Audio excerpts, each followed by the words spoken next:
Vendredi 18 février. Madame, Monsieur, bonjour et bienvenue dans ce 13h. Je vous le disais à l'instant, nous recevons sur ce plateau le ministre de l'Administration territoriale et de la décentralisation, le colonel Abdoulaye Maïga, porte-parole du gouvernement. Monsieur le ministre, bonjour. Bonjour.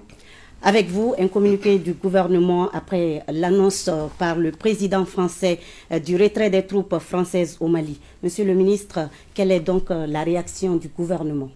Merci infiniment. Face à cette situation malencontreuse, le gouvernement a pris un certain nombre de décisions dont la teneur suit dans le communiqué numéro 019 du gouvernement de la transition que j'ai l'honneur de vous délivrer ici.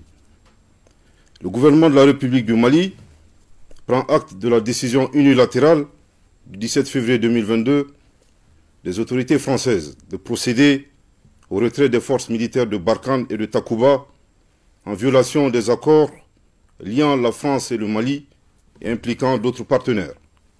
Cette décision fait suite aux annonces également unilatérales de la France le 3 juin 2021 de la suspension des opérations conjointes avec les forces maliennes et le 10 juin 2021 de la fin de l'opération Barkhane, sans préavis et sans consultation préalable des autorités maliennes.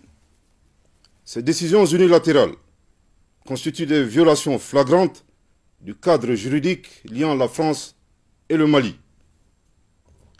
Le gouvernement rappelle que par rapport aux résultats attendus, les résultats obtenus et annoncés officiellement par les autorités françaises n'ont pas été satisfaisants. Ni en 2013, avec l'opération Serval, dont les objectifs étaient de détruire le terrorisme, restaurer l'autorité de l'État malien sur l'ensemble du territoire national et faire appliquer les résolutions de l'ONU. Ni en 2016, avec l'opération Barkhane, dont les objectifs étaient de lutter contre le terrorisme, aider à faire monter en puissance l'armée malienne et intervenir en faveur des populations.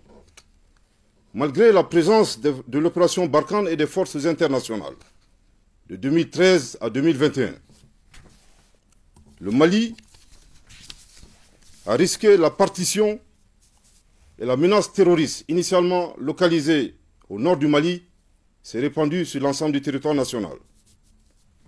Le gouvernement rappelle que l'opération Serval n'aurait pas été nécessaire si l'OTAN n'était pas intervenue en Libye en 2011. Cette intervention qui a fondamentalement modifié la donne sécuritaire dans la région et dans laquelle la France a joué un rôle actif de premier plan et aux grandes dames des Africains, est à la base des problèmes sécuritaires actuels du Mali, en particulier, et du Sahel en général. Contrairement aux allégations relatives à la dégradation de la situation sécuritaire, les autorités de la transition, dans l'exercice de leurs droits souverains, ont entrepris des actions volontaristes pour diversifier les partenariats, consenti d'énormes efforts, permettant ainsi la montée en puissance des forces armées maliennes et l'amélioration significative de la situation sécuritaire sur le terrain depuis 6 mois, notamment en vue de créer les conditions sécuritaires pour la tenue d'élections. En outre, pour un retour rapide à l'ordre constitutionnel, le gouvernement du Mali a mis en place un mécanisme de concertation visant à adopter un chronogramme consensuel en rapport avec la CEDEAO, l'Union africaine, les Nations unies et certains pays de la région. Au regard de ces manquements répétés des accords de défense, le gouvernement invite les autorités françaises à retirer sans délai les forces Barkhane et Takuba du territoire national sous la supervision des autorités maliennes. Je répète, au regard de ces manquements répétés des accords de défense, le gouvernement invite les autorités françaises à retirer sans délai les forces Barkhane et Takuba du territoire national sous la supervision des autorités maliennes. Je répète une dernière fois, au regard de ces manquements répétés des accords de défense, le gouvernement invite les autorités françaises à retirer sans délai les forces Barkhane et Takuba du territoire national sous la supervision des autorités maliennes. Le gouvernement exhorte nos vaillantes forces armées et de sécurité nationale à plus d'engagement, de vigilance et de détermination dans l'accomplissement de leur mission de défense de l'intégrité territoriale et de sécurisation des personnes et des biens.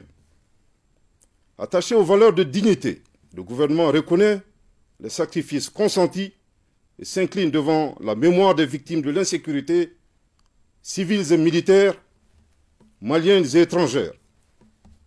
Le gouvernement réaffirme sa disponibilité à renforcer davantage le dialogue et la coopération avec les partenaires soucieux de la prise en compte des intérêts vitaux du Mali, dans le respect de la souveraineté nationale et de la dignité du peuple malien. Le gouvernement du Mali appelle la population à rester sereine et vigilante et prend l'engagement que toutes les dispositions sont prises pour garantir la sécurité.